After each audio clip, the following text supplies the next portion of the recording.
오늘 이 저녁에 우리에게 주신 하나님의 말씀은 잠언 27장 3절 4절 말씀입니다. 우리 다 같이 한 목소리로 합독하시겠습니다. 시작. 돌은 무겁고 모래도 가볍지 아니하거니와 미련한 자의 분노는 이 둘보다 무거우니라. 분은 잔인하고 노는 창수가 거니와 투기 앞에야 누가 서리요. 아멘. 저는 전두환 대통령 때 이제 대학을 다녔었습니다. 대학 시절에 정말 심심하면 데모가 터졌습니다. 보통 이제 학생들이 많이 모이는 점심때 식당에서 누군가 이제 이게 항상 이렇게 주의를 끌려면 소리가 나야 되잖아요. 식판을 팍 하고 엎으면 거기가 이제 다 울리는 거죠. 꽉. 예. 그러니까 이제 그때 식판에다 이제 스테인레스로 돼 있었는데, 그럼 이제 다 쳐다보면 이제 그때서부터 누군가 이제 선창을 하면 시작되거나, 혹은 수업이 끝나고 학생들이 다 이렇게 이제 이렇게 밀려 나올 때, 광장으로 밀려 나올 때 옥상 같은 곳에서 누가 전단지를 뿌리면서 누구는 물러가라 훌라훌라 그렇게 선창을 하면 소리가 점점 커지면서 이제 데모가 시작되는 겁니다. 이 데모를 주도하는 학생들은 항상 소수였어요. 몇 명 안 됐었어요.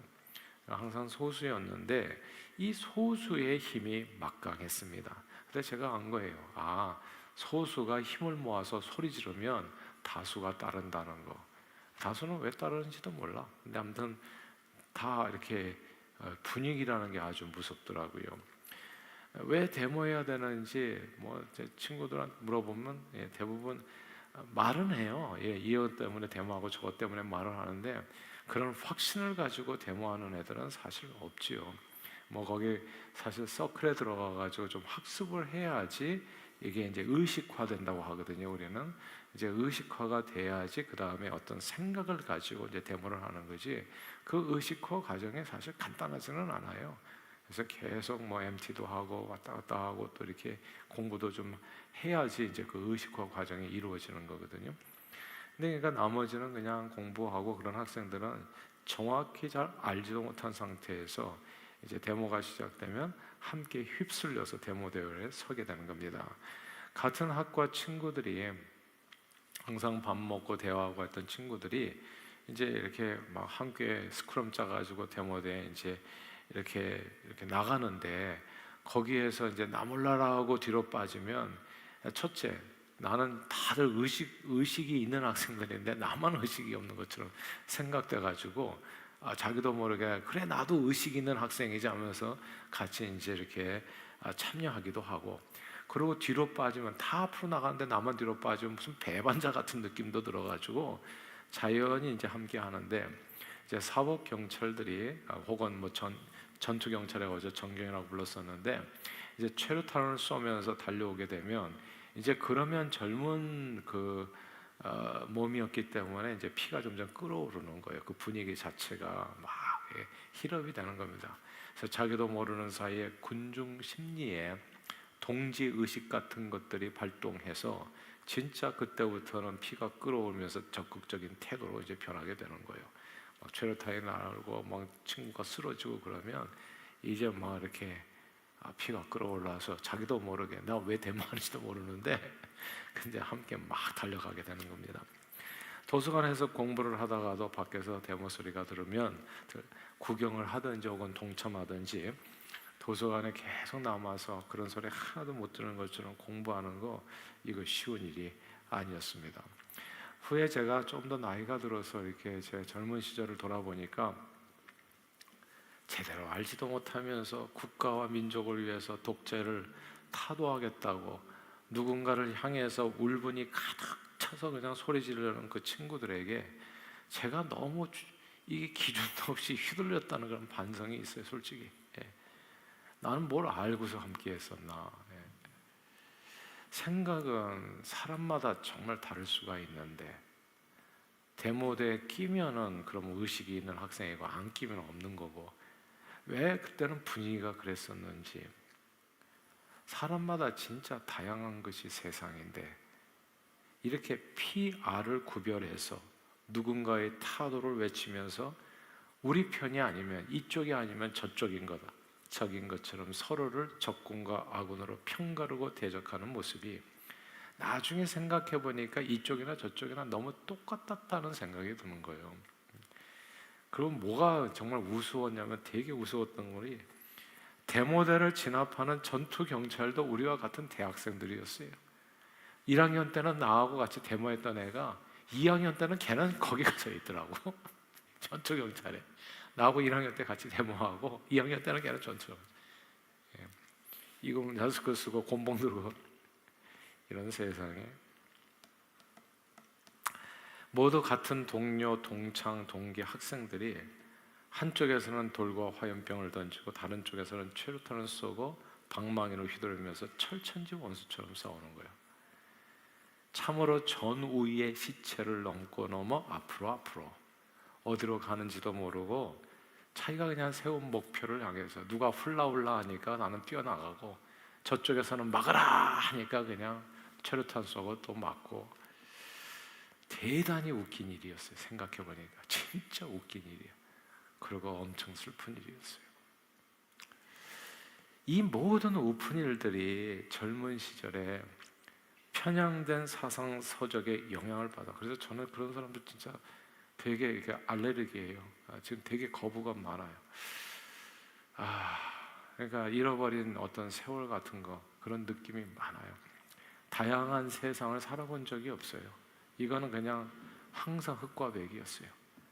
그러니까 이쪽이든 저쪽이든 정말 진짜 sick and tired예요. 지금 태극기든 무슨 촛불이든, 나 촛불 든 사람도 되게 싫어요. 그냥 대놓고 얘기할게. 엄청 싫어해. 그러니까 그게 젊은 날에 너무나 제가 고통이 되었다. 그러니까 나를 잃어버렸던 세월이에요. 다 사람마다 다른데 그런 개성은 깡그리 다 어느 편에 속해야 되는, 그렇게 몰아갔던 누군가들이 있었던 거예요. 아무튼 그런 편향된 사상 서적의 영향을 받아 정부와 정권과 기득권 세력에 크게 분노한 소수에 의해서 이런 일들이 자주 벌어졌습니다. 그리고 나중에 제가 조지 오웰의 동물농장 오래전에 이거 다 옛날에 다 읽어보셨겠지만, 그 분노로 정권을 뒤집었던 돼지들처럼 그렇게 투쟁했던 사람들이 금배지 나중에 보니까 다 달고, 우리 선배들도 그때 했던 사람들 나중에 보니까 다 거기 가 있어요. 과거 자기들이 타도하고 싶어 했던 대상을 많이 닮아가는 모습들. 성경은 그래서 그랬나요? 성내는 것이 하나님의 의를 이루지 못한다. 이게 정말 정의가 뭔가를 많이 생각하게 돼요. 하나님의 의를 이루지 못한다. 화를 내서 일을 진행하는 것이, 그리고 성을 내면은 하나님의 의를 이루지 못할 뿐만 아니라 반드시 손해를 봅니다. 그게 이제 오늘 본문 말씀이거든요. 잠언 27장 3절을 읽습니다. 3절 같이 한번 읽어볼까요? 시작. 돌은 무겁고 모래도 가볍지 아니하거니와 미련한 자의 분노는 이 둘보다 무거우니라. 아멘.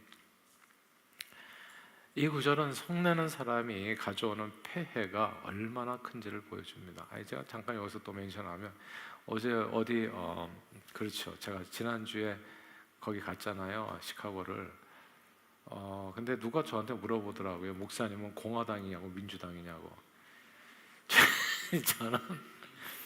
저는 예수당이라고. 난 예수당. 나 편가르는 거 진짜 싫어해요. 누구 편 싫어요. 왜 사람 편이 되냐고. 아볼로파, 바울파. 막 그렇게 분노를 조장해가지고 막 이렇게 자꾸 돌멩이 짓게 하는 사람들 너무너무 싫어해요. 여러분들도 제발 그러지 마세요. 어느 편 들지 마세요. 그리고 촛불 주장하는 그 목사님들 설교 듣지 마세요. 그 말은 진짜 번지르르 해. 나는 그런 사람 진짜 많이 만났거든요. 그러니까 가스라이팅이 딴 게 아니에요. 사람은 하나님이 지으신 모습으로 살아야 됩니다. 각자의 모습이 아름다운 거예요.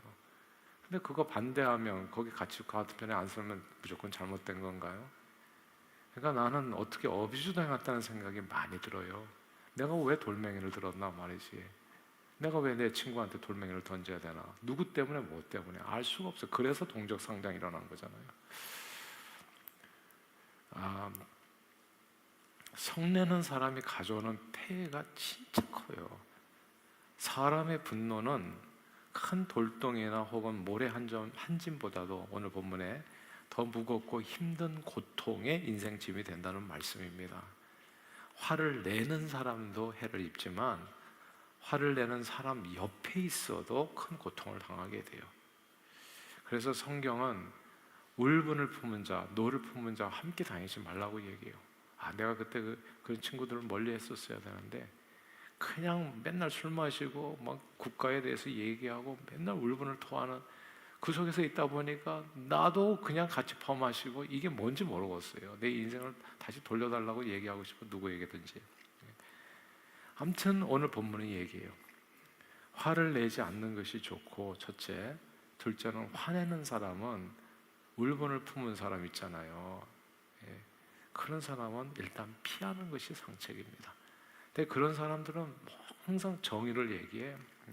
근데 본인이 정의가 없냐 말이지. 나는 그때 그런 거 봤어요. 그냥 범하시면서 그렇게 정의를 얘기하는데 거기 그 일하는 사람들 있잖아요. 여기 저기 종업원들 말 함부로 하더라고. 그러니까 나는 자기는 정의가 없냐고. 그런 모습을 오늘날 보는 거예요. 그 금배지 다른 사람들에서. 그러니까 약간 정말 이렇게 실망이 아니라 원래 뭐 그런 거지만 아무튼 피해야 된다는 거. 분노가 무섭습니다, 여러분. 며칠 전에 이제 겨우 14살밖에 안 됐잖아요. 그 남자애가 애틀랜타 조지아의 한 고등학교에 들어가서 총기로 4명을 난사해서 죽이고 그 다음 9명을 다치게 한 사건이 벌어졌잖아요. 이제 겨우 14살이에요.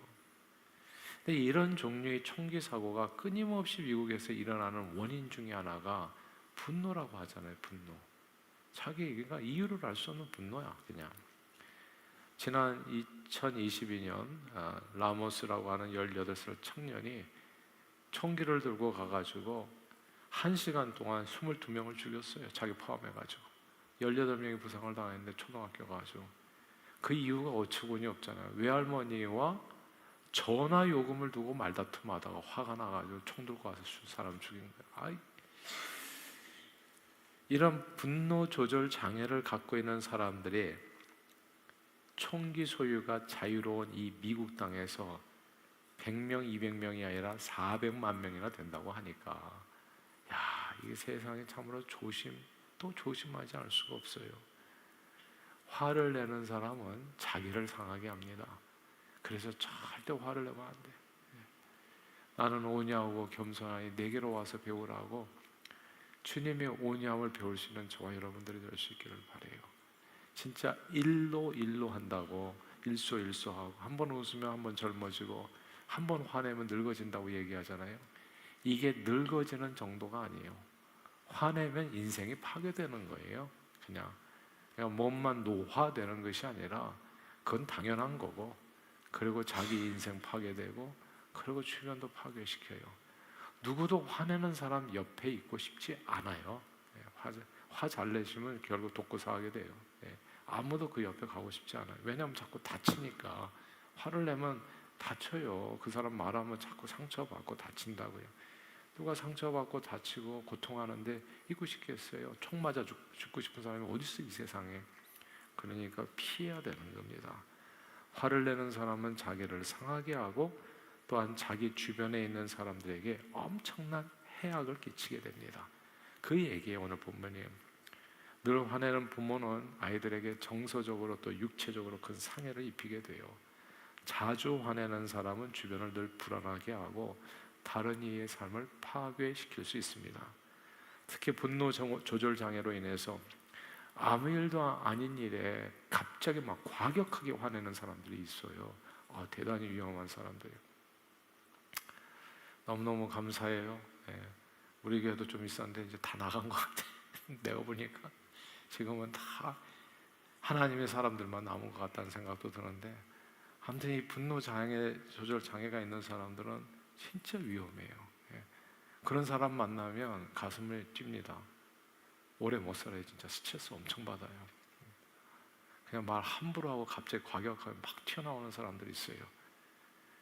이게 인생을 한 번밖에 못 사는데 그렇게 괴롭게 살 이유는 없는 것 같다는 생각이 들어요. 그런 분들은 또 본인들끼리 모여가지고 또 화염병 던지고 돌 던지고 그렇게 살면 좋겠어 그냥. 예. 근데 이렇게 아무데나 와가지고 돌 던지고 그러면 나머지 사람들은 어느 편에 서지 않으면 또 그냥 누구 편이냐 해가지고 그냥 서로 총뿌리를 겨누게 하고, 이런 사람들은 진짜 악한 사람들이라는 생각이 들어요. 그냥 각자의 모습, 있는 모습 그대로 주님 앞에 나가서 생명과 평안을 누리게 하는 것. 그러니까 오늘 그 분노가 어떻게 편가르기를 하고 어떻게 사람의 삶을 망가뜨리게 하는지를 보여주는 겁니다. 이런 사람은 절대적으로 피하는 것이 상책입니다. 성경에 그런 사람이 나와요. 가인은 자기 제사가 하나님께 연락되지 않으니까 그건 하나님과 자신과의 문제 아니에요. 지난주에 우리 목사님 너무 설교를, 정말 좋은 설교를 해주셔서 너무 감사한데, 지난주에 오신 목사님 그러잖아요. 그게 사람과의 관계가 아니라 나와 하나님과의 관계잖아요. 근데 왜 사람에게 화풀이를 하냐고요. 그러니까 이게 하나님과 나와의 관계에서 하나님께서 내 제사를 연립받지 못했다면 하나님 죄송합니다. 그리고 더 마음을 이렇게 정말 진심으로 주님 앞에 예배하는 예배자로 회개하고 돌이켜야 되는데, 자기 제사가 연락되지 않았다고 동생을 쳐 죽이는 사람이 어디 있어요? 근데 그때 먼저 있었던 일이 성경을 자세히 보면 안색이 변하고 크게 분노했다고 그래요. 분하여 안색이 변했다. 그러니까 이 분이 이렇게 무서운 거예요. 화낸 사람 옆에 있으면 안 돼. 누가 화났다, 가정에서도 보면은 가까이 팍 올라올 때잖아요. 그러면 잠시 나갔다 오세요. 그냥 화난 사람 옆에 있으면 꼭 상처를 받아요. 좋은 말 안 나오니까 그냥 이게 이렇게 말 대꾸라고 하나? 이렇게 말을 섞으면 안 돼요. 화난 사람한테는 정말 큰일 나요. 그냥 그거는 그냥 빨리 피해야 돼 보니까. 이 가인이 자기 제사가 연락돼서 화가 났어요. 근데 이 분노한 가인은 결국 동에서 뺨 맞고 서에서 화풀이 하듯이 그 분노를 자기 동생 아벨에게 풀어버립니다. 분을 풀지 못해서 가인은 동생을 쳐 죽였어요. 그래서 창세기 태초의, 인류 최초의 살인자가 되잖아요. 근데 이게 하나만 그런 게 아니에요. 가만 보면 이 분노가 다 그 안에 있어요. 모든 죄에는. 그러니까 심한 죄에는 특별히 창세기에서 이삭의 맏아들 에서는 동생 야곱이 자기를 속이고 장자의 축복을 받아갔다라고 생각해서 크게 분노하게 됩니다. 그러니까 결국 어떻게 돼요? 동생을 죽이겠다고 하잖아요. 내가 반드시 너를 죽이리라. 야, 이게 화가 나면은 결국은 옆에 있는 사람은 누군가는 사단이 나게 돼 있어요. 그러니까 이 동생 야곱은 결국 에서의 눈을 피해가지고 밧담 아람으로 도망가잖아요. 그로부터 20년 완전히 이상가족 되어버리는 거예요. 분노가 되면 화낸 사람 옆에 있으면 이게 이상가족이 되더라고요. 그래서 제가 얘기하잖아요. 연세가 들기 전에 반드시 저는 저와 여러분들이 온유한 하나님의 사람들이 되기를 바라요. 그래야 돕고살을 면하는 거더라고 보니까. 어떤 사람도 어떤 자식도 화내는 부모님 옆에 있고 싶어 하지 않아요. 다 도망가 버려 미리. 왜냐하면 거기 있으면 자꾸 다치니까. 애가 하여튼 온유하고 겸손한. 근데 이게 화낸 사람 옆에 있으니까 다 흩어지게 되는 거예요. 그나마 야곱은 지혜롭게 미리 도망갔기에 망정이지, 에서 근처에 오래 머물러 있었으면 야곱도 아벨과 같이 형에게 맞아 죽을 뻔했지요. 사실은 분노는 화를 내는 그 사람, 그 당사자를 파괴시키고 그 화풀이 대상이 되는 사람이 인생을 망가뜨립니다. 예수님이 겟세마네 동산에서 기도하실 때 제사장과 그 제사장의 군병들이 잡으러 왔잖아요. 그러니까 베드로가 막 격분해가지고 그래서 칼을 뽑아 기도해. 이건 정의롭지가 않다. 우리 선생님이 도대체 뭘 잘못했는데. 저는 이 정의 외치는 사람이 되게 문제가 있다고 생각해요. 우리가 정의롭게 살아야 되는 건 맞는데 정의를 외치면서 다른 사람에게 칼을 휘두르는 사람들이 있어요. 칼을. 그리고 자기가 그 자리에서, 근데 그 사람은 전혀 정의롭지가 않아. 말은 정의롭게 했는데 자기 삶은 정의롭지가 않아. 칼을 휘둘러가지고 다른 사람을 타도하는 데까지 말로만 정의로웠을 뿐이에요. 근데 아무튼 베드로가 이게 정의가 아니라고 생각해가지고 칼을 휘둘렀잖아요. 그때 예수님이 베드로를 진정시키면서 검으로 선 자는 검으로 망한다. 그리고 말고에 떨어진 길을 붙여주셨잖아요. 분노로 칼을 휘두르는 자는 그 분노로 인해서 망할 수 있다는 경고죠. 성경 말씀입니다. 분을 품지 말고 분을 내어도 하루 이상 품지 말라. 일주일 이상 가지 마시고 2주일 이상 가지 마세요. 그 분노가 다 내게 화병이 된다고 하잖아요. 스트레스가 돼가지고 그게 암덩어리가 되고 육신 망가뜨리고 다 그래요. 일로가 뭐겠어요? 노화가 된다는 것이 좋지 않은 것으로 그렇게 된다는 거거든요. 그래서 성경 말씀 그대로 순종하자면 분을 품지 말라. 분을 내어도 혹시 분을 내어도 하루 이상 가지 마라. 그리고 사람마다 듣기는 속히 하고 말하기는 더디하며 성내기도 더디하라. 화내는 건 좀 나중에 뒀다 해도 충분하지 않는가. 또한 잠언 말씀 이미 말씀드린 것처럼 너를 품는 자와 사귀지 말고 울분한 자와 동행하지 말지니 이렇게 말씀했어요. 그러므로 세상 살다 보면 화를 낼 만한 상황이 적지 않잖아요. 그때마다 분을 내는 것이 하나님의 의를 이루지 못하고 분을 내어서 행동하면 자기만이 아니라 주변을 모두 파괴할 수 있다는 사실을 꼭 우리가 마음에 새길 수 있게 되기를 바라요. 아, 화를 내면 안 되구나. 화를 내면 화를 내는 푸는 방법을 우리가 찾아야 될 것 같아요. 뭐 이렇게 동네 한 바퀴 뛰고 온다든지 긍정적으로, 예.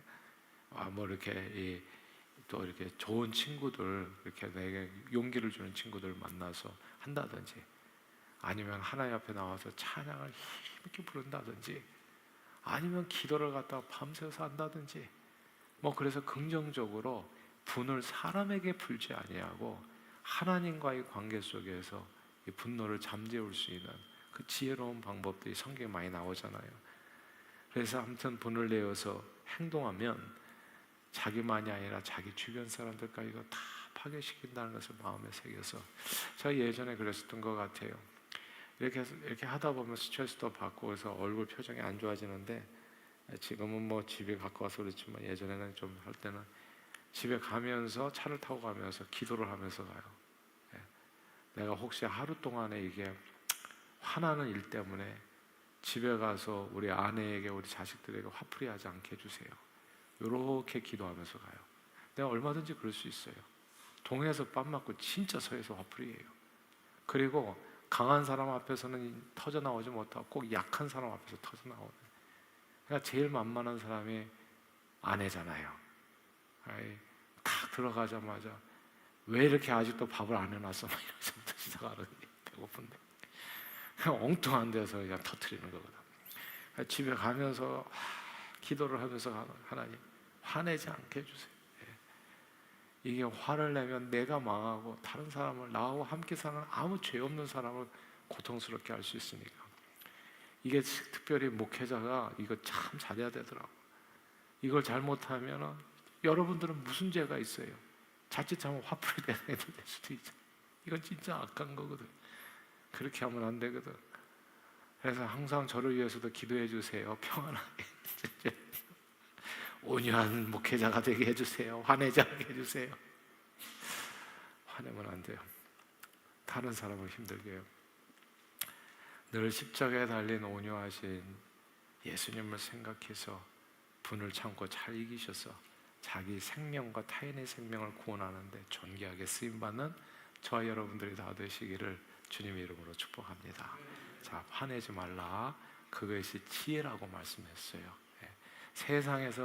세상에서 이렇게 가르치잖아요. 화내지 않고 참고 참으면 속병이 되니까 아예 터뜨리세요 얘기하잖아요. 성경에 나도 그런 글이 있으면 참 좋겠어요. 터뜨려라. 예, 참지 말고 하고 싶은 얘기 다 하고 살아라. 그렇게 적혀 있으면 내가 그렇게 설교를 하겠어요. 나도 시원하게 터뜨리면서 살겠어. 근데 아무리 찾아봐도 그런 얘기는 없잖아요. 참으라는 얘기밖에는. 예. 우리는 자기 마음대로 사는 게 아니에요. 하나님의 말씀대로 살아야 돼요. 엉뚱한 얘기하시는 분들도 진짜 많아요. 강대상에서. 예. 듣기에는 그럴듯한데 성경은 아닌 말들 속지 마시고요. 하나님의 말씀에 따라서 사세요. 주님을 생각함으로써 억울한 일을 잘 참으면 이는 하나님 앞에서 아름답다. 이게 성경이잖아요. 참으라. 예. 그것이 사랑이라고 얘기하는 거고, 자, 하나님의 말씀에 따라서 살아서 꼭 승리하는 저와 여러분들이 되시기를 바랍니다. 이제 분을 내는 것이 하나님의 의를 이루지 못하는데, 오늘 본문에 보면 분노보다도 더 안 좋은 것이 있다고 그래요. 그게 투기, 질투입니다. 27장 4절을 읽겠습니다. 가서 4절 읽어볼까요? 시작. 분은 잔인하고 노는 창수가 끄니와 투기 앞에야 누가 서리요. 야, 투기, 시기와 질투, 이게 사람의 눈을 멀게 하는 악한 감정입니다. 사울은 늘 다윗을 가까이 하고 총애해서 자기 사랑하는 딸 미갈, 자기 딸까지도 다윗의 아내로 줄 정도로 다윗을 총애했지만 단 한순간에 그 총애하던 감정이 미움으로 변합니다. 막 죽이고 싶은 미움으로 변해요. 그 이유가 단 하나, 백성들이 노래하기를 사울은 천천히요 다윗은 만만이라, 이 내용이에요. 그때부터 다윗은 평생의 사울의 대적이 됩니다. 야, 이 투기가 이렇게 무서워요. 투기가, 질투와 투기는 하나님께서 주시는 선한 감정이 아니라 마귀가 우리 마음에 심어놓는 죽음의 감정입니다. 악한 감정, 멸망의 감정이에요. 늘 드리는 말씀인데요, 사람 좋아하는데 이유가 없어요. 사람 싫어하는데 이유가 없어요. 이유는 갖다 붙이는 거더라고요. 저 사람은 저래서 싫어, 저 사람은 저래서 좋아. 그게 그냥 좋아하고 싫어하는데 특별한 이유가 있는 게 아니에요. 오래전 제가 버지니아에서 목회할 때 부산에서 이제 피난 내려와가지고 부산에서 살았던 그런 할머니 한 분이 저희 성경 공부에 조인하게 됐어요. 근데 이제 나눔 시간에 이렇게 돌아가면서 나누는데 서로의 죄에 대해서 얘기하는데 그분이 자기는 죄가 없다고 하시더라고요. 나는 죄 없는 사람도 그때 처음 봤어요. 예. 야, 죄가 얼마나 깨끗하게 살았나. 그래서 할머니 혹시 우리가 다 연세가 드시면 이제 기억이 살짝 없을 수 있으니까 잘 좀 기억해 보세요. 혹시 뭐가 좀 있지 않을까. 평생을 그래도 60년을 사셨는데 아무것도 없다는 게 이상하잖아요. 그래서 제가 이제 좀 구체적으로 누구를 좀 이렇게 한순간이라도 미워해 본 적이 없나. 야, 그랬더니 이제 이게 갈고리로 탁 한번 눌러보니까 뭐가 하나 건더기가 나오더라고요. 본인이 딱 생각이 난다는 거예요. 젊었을 때 그 피난 내려와서 부산에서 살 때 다 그 판자촌을 이렇게 지어놓고 이렇게 잠시 살았던 때가 있는데 그때 자기 앞에 살았던 그 여인을 그 어떤 아줌마를 갖다가 자기가 그렇게 미워했다는 거예요. 그러니까 뭐 서 있는 것도 보기 싫고 그러니까 뭐 이렇게 질투가 나는데 왜 그런지 모르겠대요. 그러니까 이유가 없는 거예요. 서 있는 것도 믿고 말하는 것도 싫고 밥 먹는 것도 싫고, 예. 아, 그렇게 미워했다. 그래가지고 그냥 죽기 살기로 싸웠대요. 말만 하면 그냥 맨날 싸웠다고 하더라고요. 아, 그러니까 이게 질투가, 투기가 이렇게 무섭더라고요. 이유가 없는 거예요. 이유가 없는 미움이 사실 질투거든요. 이유가 없는. 요셉의 형제들은 막내 요셉이 아버지의 총애를 받고 색동 저고리 입고 거들먹이는 태도가 마음에 안 드는 거예요. 뭐 요셉이 특별히 뭐 잘못해서가 아니에요. 그냥 꼴 보기 싫은 거예요. 그냥 보기만 해도 기분이 나빠. 예. 쟤는 좀 손 좀 봐줘야 되겠다. 예. 하는 짓이 미워. 그러니까 이게 또 아버지가 자기들과 막내를 차별한다고 생각하니까 막 그냥 질투심에 눈이 멀어가지고 그만 동생을 어떻게 해요? 노예 상황에 팔아버립니다. 노예로. 오늘 본문 말씀 그대로예요. 분노도 잔인하고 창수 같지만 투기심 앞에서는 쓸데가 없다. 그 정도로 이 투기가 무서운 거예요. 투기는 그냥 뚜렷한 어떤 이유 없이 상대방을 망하게 하려는 그런 감정이기 때문에 그래요. 너는 내가 잘못되기를 기대한다. 그 감정이거든요. 다른 사람은 다 잘 돼도 너만큼은 망했으면 좋겠다. 이게 투기거든요. 대제사장들과 바리새인들은 예수님이 막 백성들에게 인기 있는 것을 보고 예수님을 투기했습니다. 예수님을 시기 질투했어요. 성경에 나와요. 그런 투기심에서 아무 죄 없는 예수님을 미워해서 로마 법정 최고형인 도대체 뭘 잘못했냐고. 이유가 없는 거예요. 그러니까 뚜렷한 이유가, 집어넣어서 죽일 만한 이유가 하나도 없어. 그냥 뭐냐 하면 어떤 감정이냐, 그냥 질투예요. 투기. 이게 분노보다도 무섭다는 거예요. 이게 딱 자리를 잡고 나니까 너는 반드시 죽어야 되겠다, 이렇게 나가는 거예요. 그것도 아주 잔인하게 십자가형을 받고 물과 피를 다 쏟고 고통 가운데 죽게 했어요. 그 중심에 뭐가 있었다? 투기심이 있었다. 분노도 잔인하고 창수 같지만 투기심 앞에는 설 수가 없습니다. 이런 무서운 투기심을 이기는 방법은, 성경에 나오는 방법이요, 그건 남과 자신을 비교하지 않고 자기에게 주어진 은혜에 자족하는 마음이 투기심을 이기는 방법이에요. 그리고 두 번째는 범사에 감사하는 거. 이게 뭐 같은 마음인데 사실은 자족하는 마음과 감사는, 내게 주어진 것, 그게 이미 내 은혜가 내게 족하다, 그 은혜, 주어진 은혜에 대해서 감사하는 거. 우리는 이미 받은 바 은혜는 쳐다보지도 않고 자꾸 남하고 나를 비교하잖아요. 여기서 질투가 생기는 거잖아요. 내가 타고 다니는 차하고 저 사람이 타고 다니는 차, 내가 사는 집하고 저 사람이 사는 집, 그리고 내 자식과 남의 자식을 비교해보고, 뭐 이런 것도 안 되면 뭐 키가 몇 센치냐 이런 걸 비교, 몸매가 날씬하냐 안 날씬하냐 이런 것도 또, 그러니까 이런 말도 안 되는 일로 인해 가지고 자기도 모르게 이게 마귀에게 사로잡히는 거예요, 투기심에. 그러면 꼭 정말 이 분노보다도 더 무서운 일들이 벌어지게 된다는 겁니다. 내게 주어진 은사와 은혜를 생각하지 않고 남이 받은 것과 자기 것만을, 가진 것만을 부러워하면 늘 자신의 신세를 한탄하며 불행한 감정으로 살아갈 수 있습니다. 그러나 성경 말씀이에요. 먹을 것과 입을 것이 있은즉 족한 줄로 알라. 그리고 범사에 감사하라 말씀했어요. 이런 하나님의 말씀을 마음에 새기면 이런 마귀가 심어주는 악한 감정을 이기게 되어지더라고요.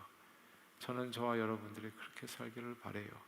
주어진 은혜 남하고 비교하지 않고 항상 이미 주어진 은혜, 먹을 것과 입을 것이 있잖아요. 그럼 감사하고, 그리고 두 번째 범사에 감사. 좋은 것도 감사하고 안 좋은 것도 감사하고, 결국 이 모든 일을 위해서 합력해서 아름다운 하나님을 이루실 그 하나님을 찬양하고, 그때 우리는 이 무서운 투기심을 이기고 승리하게 되는 줄 믿습니다. 늘 남과 비교하는 삶의 태도를 버리고 하나님께서 주신 은혜에 감사하는 마음으로 자신의 행복을 지켜나가는 저와 여러분들이 다 되시기를 주님의 이름으로 축복합니다. 늘 분을 내어도 하루 이상 품지 말고요, 그리고 다른 사람과 자신의 삶을 비교해서 질투하는 대신에 자기에게 주어진 하나님의 은혜에 늘 감사함으로 주님을 영화롭게 하고 자기 생명과 다른 많은 생명을 구원하는데 존귀하게 쓰임받는 저와 여러분들이 다 되시기를 주의 이름으로 축원합니다. 기도하겠습니다. 하나님 아버지, 예수님을 본받아서 성내지 않고 투기심을 버리고 늘 온유하고 겸손하게 주어진 하나님의 은혜에 감사하는 마음으로 자신의 생명을 구원하고 많은 영혼을 생명의 길로 인도하는데 성령님 충만케 해주셔서 온전히 쓰임받는 저희 모두가 되도록 축복해 주옵소서.